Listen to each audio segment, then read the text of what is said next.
इंदौर में कोरोना के delta variant का नया स्वरूप AY4 मिला है। 7 मरीजों के सैंपल की जीनोम सीक्वेंसिंग में ये वेरिएंट सामने आया है। हालांकि इस वेरिएंट को लेकर फिलहाल दुनिया भर में रिसर्च चल रही है। ऐसे में इसकी नेचर को लेकर अभी स्थिति स्पष्ट नहीं है, लेकिन कई एक्सपर्ट ने इस वेरिएंट की संक्रामक क्षमता को पुराने वेरिएंट से तेज बताते हुए सावधानी बरतने की सलाह दी है। दरअसल डेल्टा वेरिएंट की जीनोम सीक्वेंसिंग का पता लगाने के लिए इंदौर से NCDC दिल्ली सितंबर में कुछ सैंपल भेजे गए थे, जिसकी रिपोर्ट में इंदौर के कुछ सैंपल में डेल्टा वेरिएंट के सब लीनियज AY4 की पुष्टि हुई है। हालांकि स्वास्थ्य विभाग के मुख्य चिकित्सा अधिकारी डॉक्टर B सैत्या के मुताबिक इस वेरिएंट का कोई घातक परिणाम अब तक देखने को नहीं मिला है। इंदौर में 6 लोगों में डेल्टा के सब लीनियज AY4 और धार में 1 लोगों में इसकी पुष्टि हुई है, लेकिन सभी की स्थिति सामान्य हुई है। लेकिन कई एक्सपर्ट ने इस वेरिएंट की संक्रामक क्षमता को पुराने वेरिएंट से तेज बताते हुए सावधानी बरतने की सलाह दी है। वो जो है वो AY4 का जो हमारा पास जो स्ट्रेन नया आया है, जो नाइजीरिया और उसका हमारा UK स्ट्रेन का है, तो ये AY4 और AY4.2 का, ये 2 स्ट्रेन रहते हैं।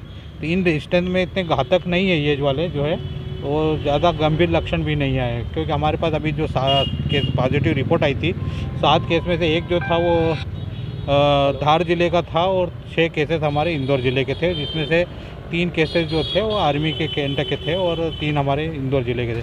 तो उनके सभी के जो देखे जाए तो सारे उनको कोविड के दोनों टीके लग भी चुके हैं और उनके कॉन्टैक्ट ट्रेसिंग भी हम लोगों ने करा दी है। जो 50 से ऊपर के कॉन्टैक्ट ट्रेसिंग हुई है तो वो भी होगा, और जितने भी कॉन्टैक्ट ट्रेसिंग हुई थी सभी को वैक्सीन का सेकंड डोज ऑलरेडी लग चुका। नहीं, इंदौर में अभी तक तो जो मिले हैं वो 6 केस ही आए हैं और इनमें ऐसे कोई अलग से लक्षण नहीं है, कोई ऐसे सिम्टम्स नहीं थे। और जो ये है कि स्ट्रेन को देखना रहता है कि डेल्टा वेरिएंट के अगर कितना अलग अलग वेरिएंट आते हैं, तो ये वेरिएंट में से एक ये आया है, तो जिसमें उसके जितने भी लक्षण हैं उनमें कोई भी ऐसा गंभीर नहीं मिले। क्या सर वो सैन्य अफसर जो संक्रमित हुए थे उनमें भी किसी में भी इसकी पुष्टि? ये हमको उसके डिटेल में उसके आर्मी कैंटे के बारे में हमको टोटल सैंपल यहाँ से कितना भेजा गया था सर? हमारे यहाँ जो 3 पेशेंट पॉजिटिव थे इंदौर, इसमें वहाँ के थे हमारे 50 से ऊपर सैंपल भेज दिए। सर क्या कॉन्टैक्ट ट्रेसिंग करके और उनके कॉन्टैक्ट ट्रेसिंग करके ही हमने 50 सैंपल भेजे। बाजार में भीड़ बढ़ रही है तो कुछ संदेश देना चाहेंगे? नहीं, ये एक सही बात है कि थोड़ा हमारे लिए डर की बात है, क्योंकि कोविड अभी कम हुआ है, ख़त्म नहीं हुआ, मगर लोगों को समझ में नहीं आ रहा है।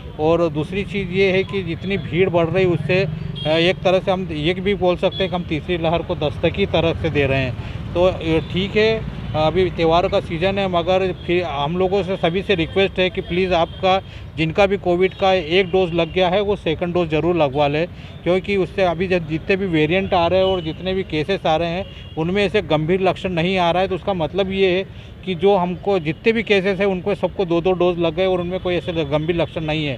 तो इसका मतलब कि हमारी वैक्सीन हमें काम कर रही है और फ़ायदा हो रहा है। तो वैक्सीन जिसका भी फर्स्ट डोज के बाद एक डोज सेकंड डोज बच गया है तो वो लगा ले आके। सर 5 लाख से ज़्यादा ऐसा हमारे पास चुका है कि जो सेकंड डोज लगवाने नहीं आ रहे इनके लिए सर। बट नेचुरल है कि 5-6 लाख से हम सबसे ज़्यादा हमने वैक्सीन सबसे ज़्यादा पहले किया था। फर्स्ट डोज जो है सबसे ज़्यादा करने वाला इंदौर ज़िला जो है एक हट के काम करने वाला है और उन्होंने सबसे पहले फर्स्ट डोज कर लिया।